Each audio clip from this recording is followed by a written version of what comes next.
大高分历史剧推荐，每一部都是值得反复观看的经典好剧。注意，这里说的历史剧是指古装历史剧，排名不分先后，上榜各凭本事。第一部，2004年上映的《成吉思汗》，豆瓣评分8.8。该剧由央视和内蒙古电视台共同出品，讲述了一代天骄成吉思汗波澜壮阔的一生，再现了蒙古帝国建立的详细过程。导演王文杰指出，该剧是一部经得起史学家推敲的历史人物传记片。他特地找了成吉思汗的后裔巴森来出演成吉思汗，无论是外貌还是神韵，巴森都高度还原了他老祖宗的身材，成为了草原儿女的现代英雄。第二部，1998年上映的《汉刘邦》，豆瓣评分9.1。这部剧以《史记》和《汉书》为蓝本，剧情主线严格贴合刘邦从泗水亭长到开国皇帝的关键节点。与陈道明的《楚汉传奇》相比呢，他没有为了戏剧冲突添加过多虚构的感情线和权谋桥段，他的服化道和场景搭建更偏向质朴写实，更符合秦末汉初民生凋敝、战火纷飞的时代背景。说实话，《楚汉传奇》的人物塑造更偏向戏剧化，有些角色为了迎合观众审美，更是加入了偶像化演绎。而汉刘邦的人物塑造是按照史书记载来的，尤其是刘文志的刘邦，表演克制写实，没有过度放大痞气，而是演绎出其游侠气质和大丈夫气概，更符合史书中刘邦性格豁达、善于结交豪杰的形象。当然了，关于刘邦这人设性格一两句话也说不清楚，还需结合史料具体论证一下，有些观众才服气。不过我可以简单总结一下这两部剧，刘文志的汉刘邦更符合历史证据标准，而楚汉传奇更符合现代观众的审美标准。第三部，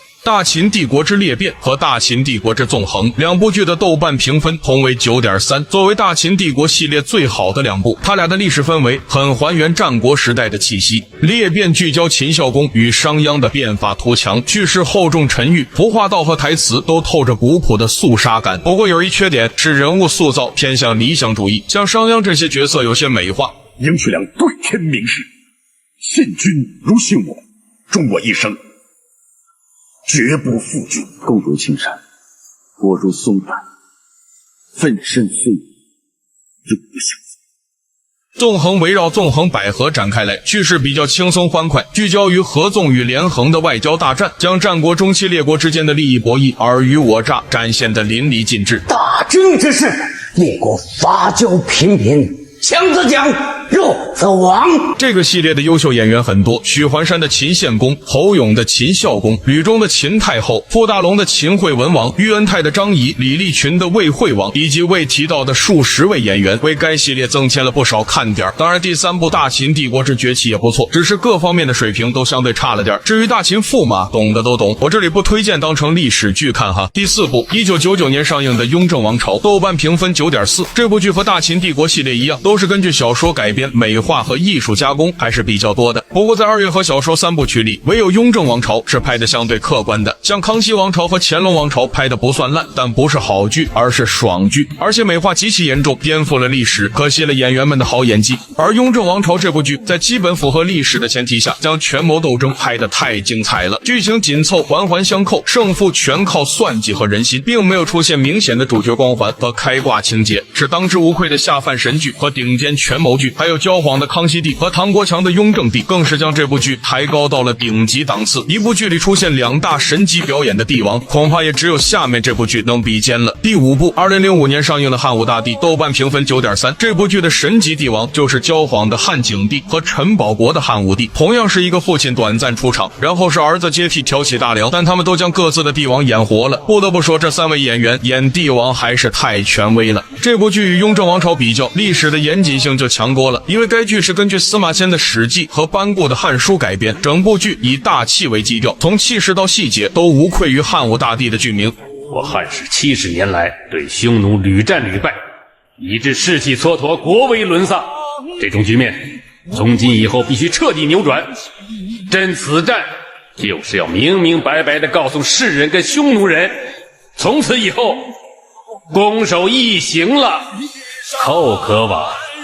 我亦可往。此外，该剧不止于歌颂汉武帝的功绩，更直面其统治的代价，比如连连征战导致民生凋敝，晚年迷信方术酿成巫蛊之祸，引发观众对雄主伟业与百姓福祉、开拓与守成的深层次思考。第6部，2006年上映的《贞观之治》，豆瓣评分9.3。这部剧的整体色彩基调就很有历史氛围，整部剧采用自然光线，没有滤镜，没有额外加工，在宫殿内的场景让人看着真实。它也没有突出李世民的个人英雄主义，剧中强调一个治字，很多地方都是一群人在讨论、在交流、在论证。剧中没有过多说李世民和兄弟之间的争权夺利，而是直接上演一场紧张刺激的玄武门之变。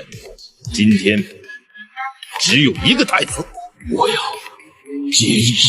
天下兵马。没有编出李世民和某个江湖儿女之间的情爱，而是将很多人平铺直叙出来，尊重历史，严守主题，力求真实，严格依据《资治通鉴》和《全唐书》改编。可以说《贞观之治》就是历史正剧的标杆之作。而马越饰演的李世民更是被网友称为马太宗，因为他演出了李世民的魂，演出了天策上将和天可汗的风范。这里我还要提一下马少华，他无论是在汉武大帝中演的窦婴，还是在这部剧里演的长孙无忌，都是非常的出彩。800人就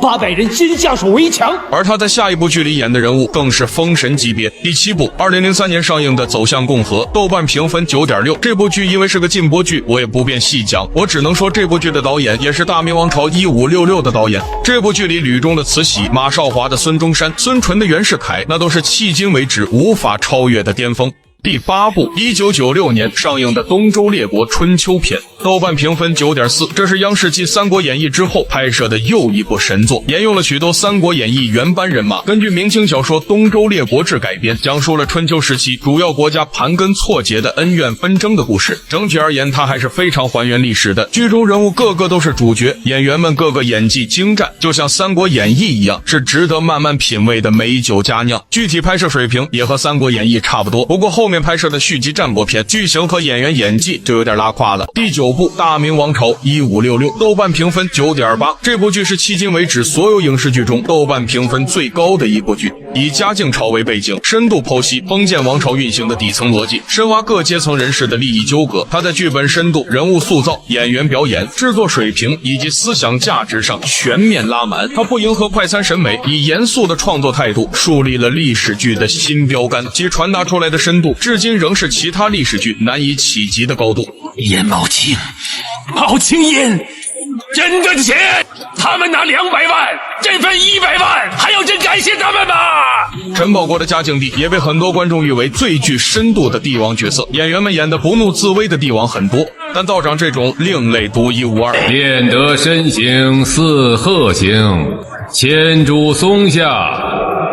两寒经。不过大部分人想看懂这部剧的话，得配合中译中翻译来看，否则你可能看着看着就睡着了。第10部94版《三国演义》，豆瓣评分9.6。有句话是这样说的，不管什么榜单，只要老版4大名著一上榜，其他影视剧都要往后稍一稍。不过在老版4大名著里，只有《三国演义》能算是历史剧，全剧全部实景拍摄，服化道细节考究，对他来说是基操。最主要的是演员全体封神，无一人拉胯，有几位角色更是演出了迄今为止无法超越的存在，例如鲍国安的曹操、唐国强的诸葛亮、陆树铭的关羽、魏宗万的司马懿、孙彦军的刘备、洪宇宙的周瑜、李敬飞的张飞、张光北的吕布等等，他们俨然已经和角色融为一体，这不像演的，像是摄影师扛着摄影机亲自穿越回三国时代拍摄的纪录片。最后再次声明，以上排序并没有排名，只是我个人推荐的10部高分古装历史剧。除了这10部之外，我再给大家推荐几部好看但水平相对来说没有那么高的历史剧，像神探狄仁杰那种并不属于历史剧范畴，所以我没有提及。最后温馨提示，切勿将历史剧当成历史看待，所有历史剧要么根据正史改编，要么根据小说改编，多多少少都有点虚构的情节和艺术加工，你只能从历史剧中去了解历史大致框架，要想真正学习历史，还得去翻阅史书和查阅考古研究。